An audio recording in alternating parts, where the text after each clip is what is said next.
Welcome to the Deadpool Killogy full movie. So Deadpool Killogy is a storyline that started off as something just one-off interesting thing. Deadpool kills the Marvel Universe. The sequel to that was Deadpool Illustrated, and then they had to end it with Deadpool kills Deadpool. A lot of you guys have seen those videos on our channel, and if you have watched them, you do know they are very old. Our styles have changed. I'm a lot more animated and a lot more dramatic with my readings, but we thought no harm, no foul if we made one giant video involving all three of those old videos. Just keep in mind, they are old videos. Now, I hope you guys enjoy.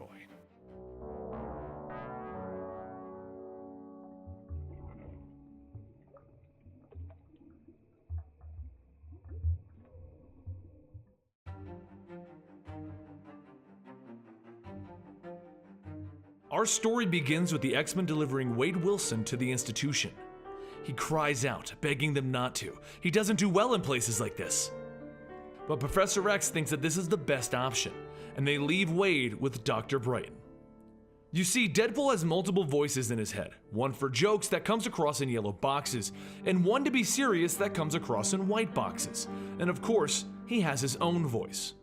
A normal doctor would have fixed this, and maybe there's a universe out there where that actually happened. But this isn't Dr. Brighton in this universe. This is a little-known villain named the Psycho Man. He has a master plan that Deadpool fits wonderfully into. This plan begins with conditioning Deadpool mentally. The jokey voice begins to scream out in pain, telling Deadpool to resist the mental conditioning, and the serious voice begs for the conditioning to stop. But both agree. This is killing Deadpool. No, this is killing them. Psycho Man's plan is to place Deadpool under his control along with every other villain in this facility to create an unstoppable army of willing soldiers. But he didn't accomplish this. You see, Psycho Man killed the voices in Deadpool's head, leaving only one voice left to tell Deadpool what to do. No more insanity as the serious and the jokey voice argued as to what Deadpool should do all the time. There's a new voice, a red box voice, and it says, "Hello, Wade." Deadpool stands up, freed of his bonds, and he grabs the tiny Psycho Man out of his robotic body, and he smears him on the forms that release Deadpool. "Good, good," the red box says. "You know who I am. You've been waiting for me. You've killed one of them. Now finish the job." So Deadpool begins to walk through the facility, dousing the whole place in gasoline. And he burns the entire building to the ground. As he leaves the wreckage, he asks the red box, "Hey, where did the yellow and the white box go?" And the red box just informs him, "Don't worry about that." His next stop is the Baxter building, and we don't know what he did exactly, but he went there to get the tools that he may need. First, he did something to Reed Richards, ruining his electricity and allowing him to die slowly as he melted in the Invisible Woman's arms. He then chopped off the Human Torch's head before the Invisible Woman put a force field in his brain, forcing his head to explode. This is Deadpool though, and he just regrew his head and he stabbed her in the back. The biggest shocker of his first kills is the fact that he then murdered the Watcher. Because as he explains to the Watcher, he just doesn't see things the same way that everyone else does. He can see the Watcher. He can see past everything. Deadpool moved quickly from there, murdering many of the heroes and villains in the Marvel Universe, and eventually, he found himself face to face with Spider-Man. They tangle in the sky, but Spider-Man drops Deadpool into the street below, splattering him onto the asphalt before landing in front of him. "You're lucky I'm not you. You're lucky I don't kill you for what you've done." But Deadpool just drags his broken body towards Spider-Man. "Am I? Do you think they would have let you break character even if you wanted to?" Spider-Man finds himself confused by Deadpool's usual babble, and he grabs him by the shirt, demanding to know what he's talking about. But Deadpool just puts a gun to Spider-Man's chin, and he blows his brains into the sky. As Deadpool walks away from the scene of the crime, he asks the red box who's next. But it tells him, "It doesn't matter anymore. You don't need to play to their spectacle. Just kill everyone and end this. There's no one to impress now that you have me." Deadpool denies that though. "Spectacle is my style, so let's do something big." And what's bigger than killing the entire remaining Avengers roster? So Deadpool steals Hank Pym's Pym particles, and he uses them to enlarge a stockpile of munitions in the Avengers office, where every Avenger has showed up for a little meeting that Captain America has called. The explosion is massive, and Deadpool comments on how it's raining little pieces of men and women. Luke Cage gets up because he has unbreakable skin, but once again, Deadpool isn't worried, and he tells him that he expected a few of the unbreakable type guys to be a problem, so he shrunk down a few other bombs and he slipped it into the Avengers' coffee. Luke Cage just looks worried as smoke begins to come out of his nostrils, and he falls over. Thor then gets up and he swings his hammer at Deadpool, but Deadpool just asks, "What's stronger, Thor, you or your hammer?" And he enlarges Thor's hammer with the Pym particles so that it's big enough to squash Thor. He then just walks over. "Have at thee, Thor!" And he boops him on the nose. The Red Box then asks Deadpool, "Are you happy?" as he walks away. And Deadpool just says, he's sorry that it had to be this way. They just don't understand. They never realized that they were puppets made to move and dance and suffer. "You're doing them a mercy," the Red Box tells him. So Deadpool's next stop is to face off with the Hulk, who literally tears Deadpool limb from limb. But remember, Deadpool heals. So once the Hulk finishes tearing him limb from limb, he runs over to hide and nap, reverting back into Bruce Banner, which is exactly what Deadpool needed to cut off his head. He then proceeds to cut many more of the heroes and villains of the universe until eventually he kidnaps Professor X and he ties him up. Once Professor X wakes up, he looks at Deadpool. "Why, Wade? Why did you hurt so many?" And Deadpool just asks him, "Do you really think any of them felt anything?" "I do," Professor X tells him. "Then the next part is going to suck for you. Now say it like we practiced." And he stabs Professor X in the leg. With tears in his eyes, Professor X sends out the signal. "To me, my X-Men."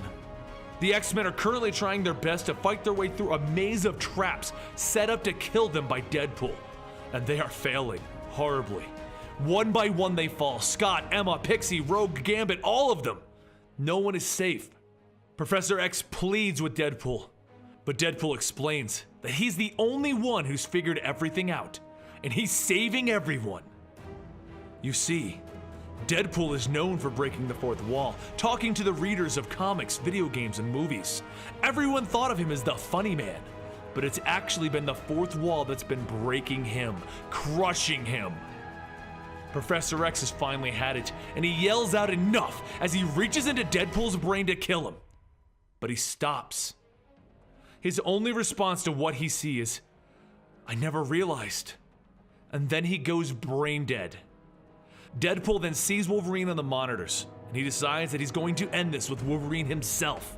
But Wolverine is already in shock, because he's found how Deadpool is handling X-23 and Daken, his clone and his child, and their healing factors.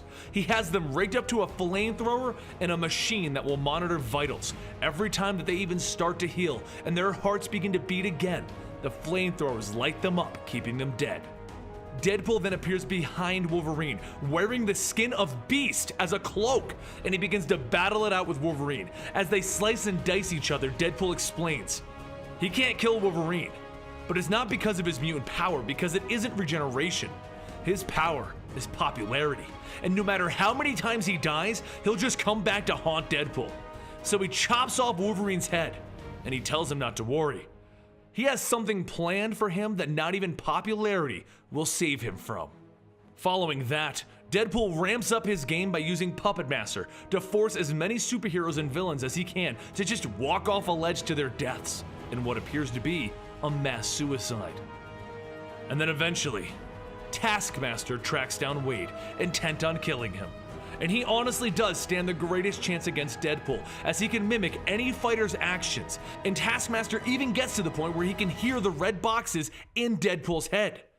But it's all a part of Deadpool's plan, as the Man-Thing reaches out and kills Taskmaster, because the Man-Thing can sense Taskmaster's fear, and as Taskmaster got more and more like Deadpool, he became afraid of what he was becoming. And that was Deadpool's goal, to use Taskmaster's fear to draw out the Man-Thing. And the Man-Thing is a being that protects all of existence. He guards over all of creation. And he can sense what Deadpool's end goal is. To end everything. To end those controlling the heroes and the villains of the Marvel Universe. To kill all of the puppet masters. So he agrees with Deadpool's purpose. And the Man-Thing sacrifices himself to allow Deadpool to have a gateway. To exit from this reality. He walks into all of creation and he sees everything. He sees the entire multiverse laid out before him. And you would think that this would be the end of our tale. But this is only the beginning. The Red Box explains that we don't know where creation begins or where it ends. So Deadpool decides that he'll just start hacking everything up. And eventually, someone will take notice. And when they do, he can kill the one who started all of this. But his first stop is the universe that wrote this story. And through the doorway, he can see that Deadpool kills the Marvel Universe writers. He begins to walk into their office, but he stops and he turns to us, the reader, the viewer, the listener, to let us know. He'll be here soon. Just let him wrap up this little world first.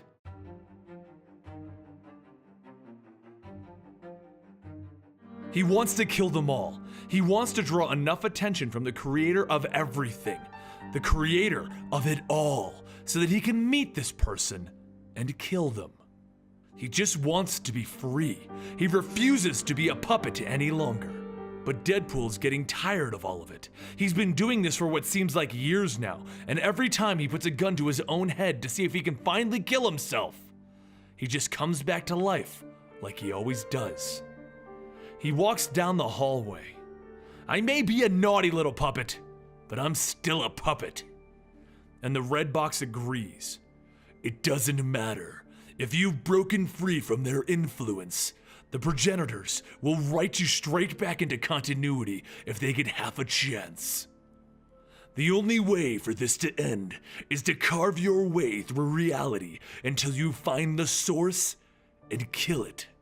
All right? Plan B then, and Deadpool presses a button revealing a secret room filled with the multiverse's greatest geniuses. Everyone inside of this room is terrified of Deadpool, and he demands to know what they've figured out. He has a lot of killing to do in a very short attention span. Well, one of the bravest scientists to work with Deadpool steps forward, and he explains what's going on. Let's assume you're right. That we are all nothing more than character concepts brewed up like sea monkeys. Let's assume that we are all trapped in the continuity or the endless cycle of conflict and victory, death and resurrection. But you're self-aware, the rogue entity that can peer through the veil of creation. To free yourself, to free all of us, you must become metacidal.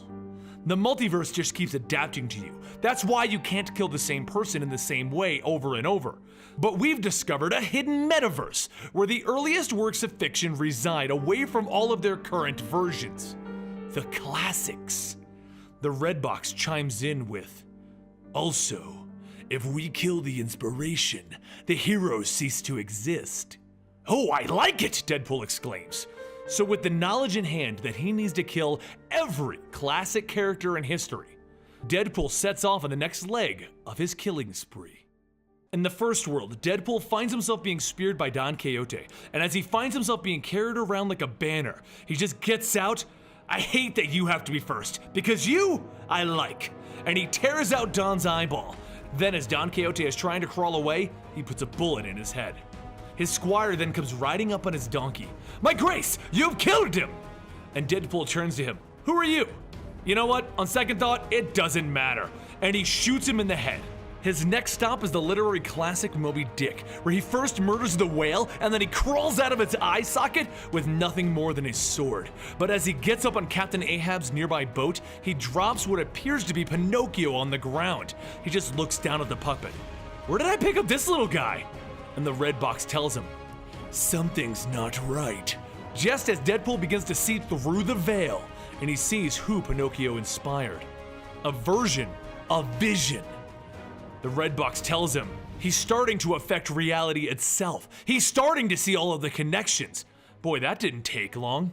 So this time, he's not even wasting any more time. He's killed so many it's down to a science, so he murders everyone on the boat, ending with murdering Captain Ahab himself. But as he reaches out to make the final blow, the kill, he sees General Thunderbolt T. Ross in Captain Ahab's place and pictures himself killing the Red Hulk.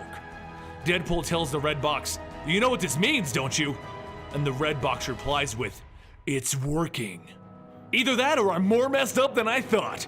But before Deadpool can finish off Ahab, the boat gets capsized as the Nautilus pops up from underneath it.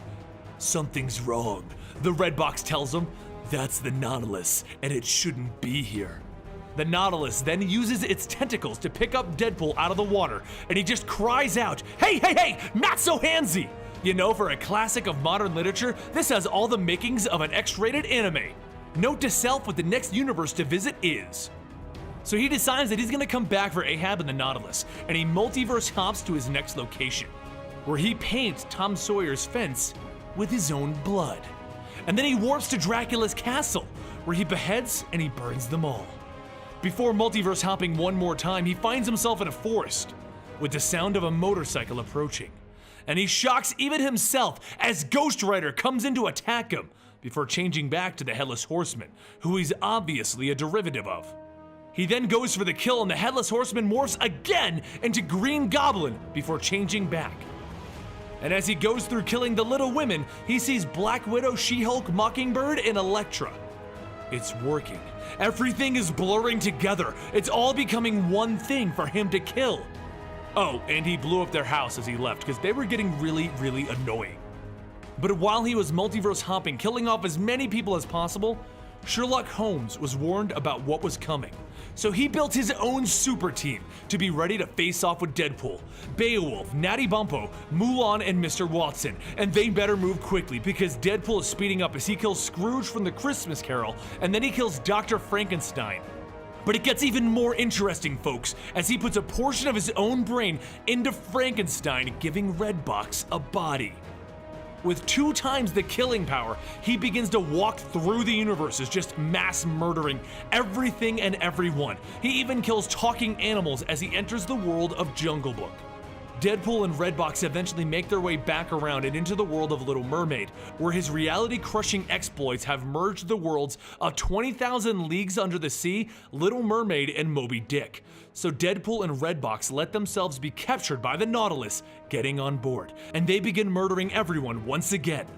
As he kills the captain of the Nautilus, he sees Magneto morphing in, and as he launches a torpedo at the Little Mermaid, he sees her morphing into Namor. As pieces of fish and human arms float by in the sea, Deadpool can't help but laugh and tell Redbox, "Did you see that? The Little Mermaid turned into Namor. What I wouldn't give to see the Submariner's face when he found out that he was inspired by a mermaid." But I guess I won't get that chance, will I? Because just like that, Namor doesn't exist anymore. And now we have control of this sub. With control of the sub, he moves on to murder the monstrous creatures of legend until his sub is destroyed and he warps into battle the 3 Musketeers with Redbox as Frankenstein. He turns to Redbox and says, "This is great. I've always wanted to find these guys." And as he leaps into battle with them, he yells, "I've got a bone to pick with you. I mean, really, what kind of candy bar doesn't have nuts in it?" Redbox just growls back at him, leaving him to wonder what's going on with his own personal Frankenstein monster, when suddenly one of the Musketeers manages to get a sword through his brain, severely slowing him down, and he falls to his knees talking more gibberish than normal.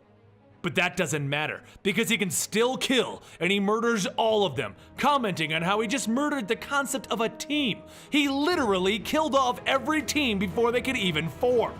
Redbox says that there's something wrong with him. He can't talk in complete sentences anymore. When out of the blue, a bunch of knives stick into his chest, and in front of Deadpool and Redbox is Sherlock Holmes and his group. While Deadpool quickly becomes busy with Natty Bumppo, Redbox finds himself battling against Beowulf, but Beowulf is a man who has slain worse monsters, and he tears the arms off of Redbox. So Redbox headbutts Beowulf, and then he takes a bullet to the head from Dr. Watson.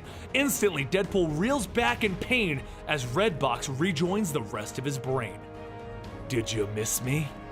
So Deadpool throws Natty Bamboo onto Mulan and he begins to hit his multiversal trigger, trying to get away. Right now, he's trying to deal with the fact that Redbox is back and these people are actually putting up a good fight. But Mulan leaps in and cuts his hand off. Look what you did! I thought you were the hottest dude I've ever seen, but look what you did! So Deadpool turns to his side looking for an exit, where he sees the time machine, the device that they use to follow him. And as Deadpool begins to fiddle with the dials, Sherlock Holmes leaps in to try and stop him. And they both vanish into the multiversal grid of all the connections that link everything together. You can see it all of the worlds, all of the timelines, everything. Both men begin to battle it out as they float through this Ideaverse, where the very concept of characters goes on to breed new characters. And as Sherlock Holmes tries to throw Deadpool off of the time machine so that he can be lost forever in the Ideaverse, Deadpool begins to regrow his hand just in time, and he clings on for dear life. It doesn't matter. I've won. I've planted the seed. I've damaged the very ideas of superheroes and teams. They can't heal back properly. Deadpool's regrown hand then snaps because it wasn't fully regrown. And he falls into the Ideaverse, the space between everything. And he watches as characters vanish before his eyes. Classics are forgotten, and the end of everything begins with a sparkle. Sherlock Holmes remains on the time machine trying his hardest with tears in his eyes. Call me Ishmael. Ishmael, yes, keep the ideas alive, Holmes. Set the ideas back properly. Keep them alive.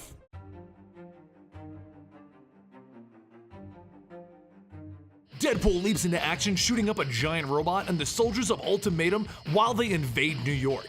But the robot grabs Deadpool and throws him to the ground, declaring, "Embrace Ultimatum's truth." Deadpool stands up, looking around for other superheroes, asking, "Where is everyone? To me, my X-Men! Avengers assemble! Holla at you, boy! Somebody?" When suddenly, a spaceship with the Deadpool symbol comes crashing into the back of the robot, taking it out. Hey, that's the B. Arthur, Deadpool remembers, and that means it has the Deadpool core!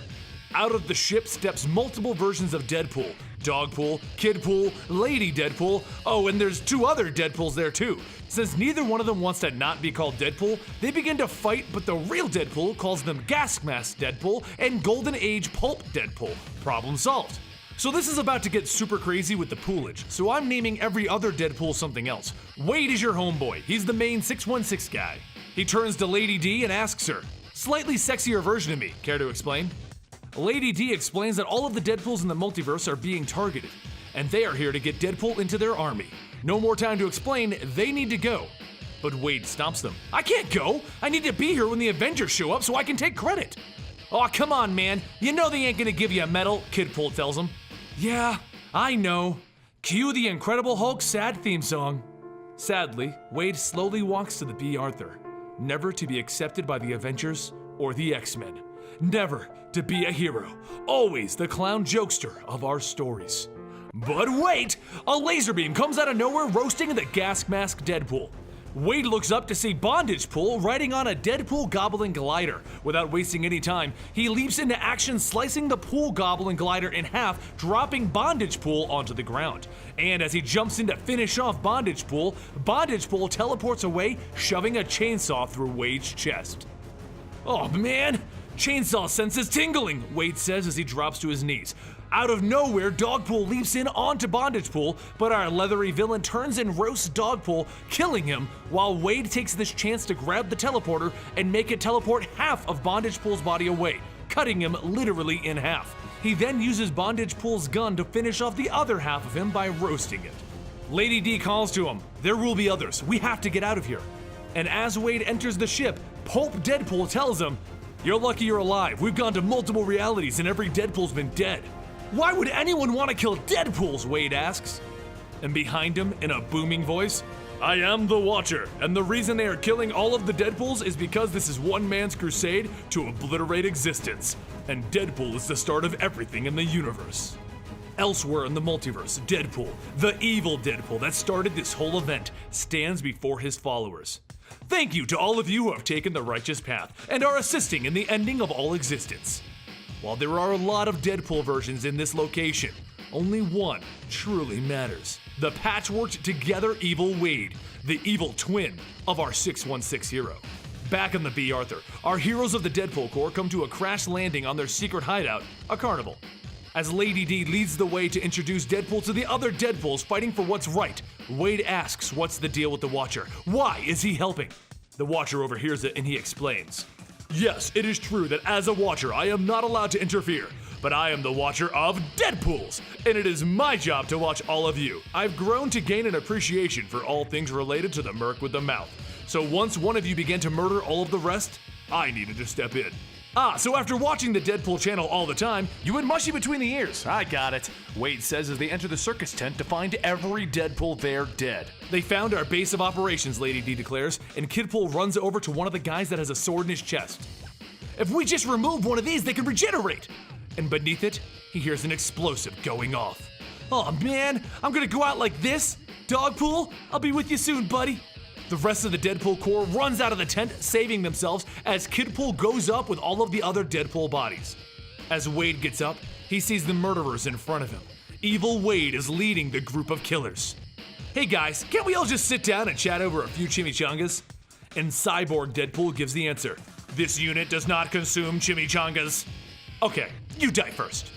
So the battle begins with Pandapool vaulting into attack, and each one of them takes a target. But the fight that matters is Wade versus Evil Wade. They punch, they kick, they bite, and eventually, Wade gets Evil Wade into a headlock, while the Deadpool Watcher is spouting exposition. Wade and Evil Wade both call out to him, "Are you just gonna stand there, or are you gonna help?" And Wade looks down to his headlocked prisoner. Wait. He then throws Evil Wade aside as he marches over to the Deadpool Watcher. "You're a double agent?" The Deadpool Watcher gets a little shy about it. "How can I pick the best? You're all just so cool!"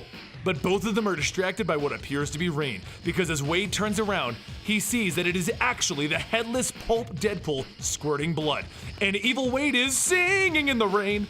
Wade forgets about the Watcher and he goes back to the killing by gutting Evil Deadpool, and as he prepares to shove his sword into his head, a rather ominous shadow appears overhead. Galactuspool has entered the battlefield. This is a suicide mission, Wade, and we're gonna die regardless, so I figured I'd go out with a bang. Ah, shut up, Wade says as he kicks Evil Wade. If I'm half as annoying as you are, there's no wonder that Match.com keeps rejecting my profile. Wade then begins to strangle and punch his evil doppelganger, while Lady Deadpool is pulled out of the way of destruction from Galactuspool by the Watcher. I needed to save you, Wanda Wilson. You're my favorite. She gets back up and calls over to Wade. Come on, we're running out of time. But he's a little busy stomping on Evil Wade's head. This is for issue 49! Eventually, Wade joins Lady D and Pandapool, the only survivors, as they go into her secret armory. They load up on some weapons and exit, and she gives the Watcher a French kiss as she climbs into the B. Arthur. Where are you going, Lady D? Wade calls out, but she's not listening. This is where her destiny diverges from your own, Wade. She needs to stop this planet from being consumed by Galactuspool. Wade and Pandapool watch as Lady D flies the B. Arthur into the mouth of the giant Galactuspool, destroying it with the multidimensional drives that are on the ship. With the loss of the ship, they also lost their method of multidimensional travel, so the Watcher grabs Pandapool and Wade and he warps them to the nearest multidimensional nexus. But as they warp into the Savage Land, Wade politely informs the Watcher, "This is where superheroes go to get eaten." But I guess I'm not a superhero. I mean, this is a version of me killing other versions of me to ensure the multiverse dies. There is a small chance, Wade. It all comes down to you hunting the evil Deadpool. Behold, the Watcher declares, only then to realize that he's pointing at a hole in the ground. The Nexus is burned up. Use of the Nexus has come at a great cost. Wade kneels down. Why do all the important things come with a great cost? I saved forever when I was a kid to get the Millennium Falcon, but once I bought it, it broke when I bashed little Joey's head with it. I have an answer to our problem. Prepare yourself, Deadpools. I will recharge this Nexus with the power of a cosmic entity. With that, Wade and Pandapool look on as the Deadpool Watcher kills himself to reopen the Nexus. And they step in to their final destination to end this. They step into a world surrounded by Deadpools. Holy Deadpool Lollapalooza! Preparing for the worst, they're a little surprised when out of nowhere, shots are fired and every Deadpool is murdered.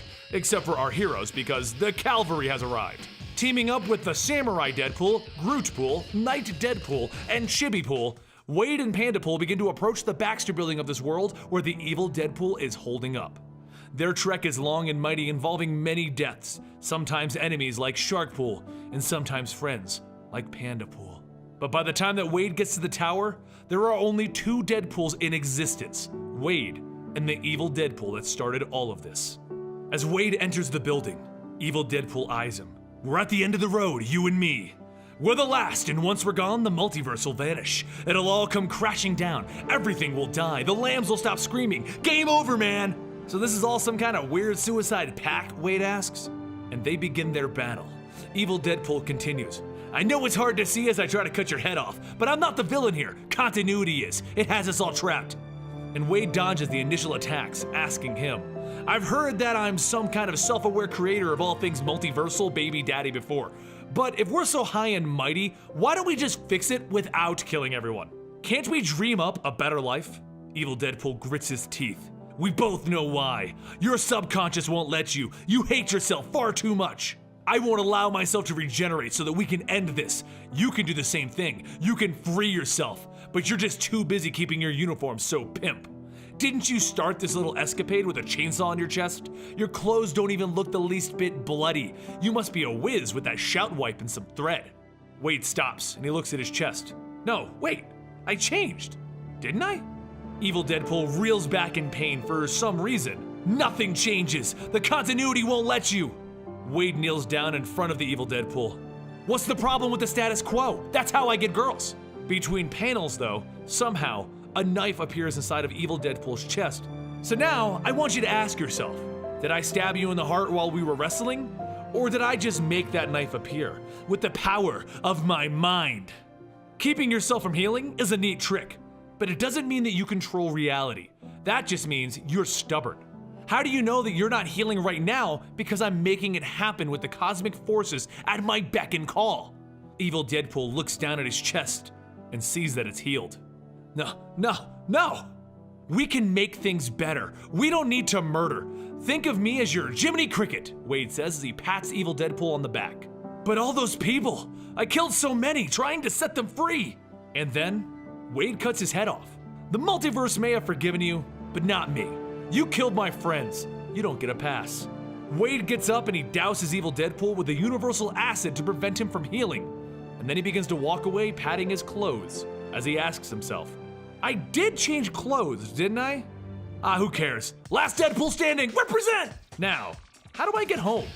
And there you have it. You, sir or madame, are amazing. You have stuck around to the end of this video, and it is super long!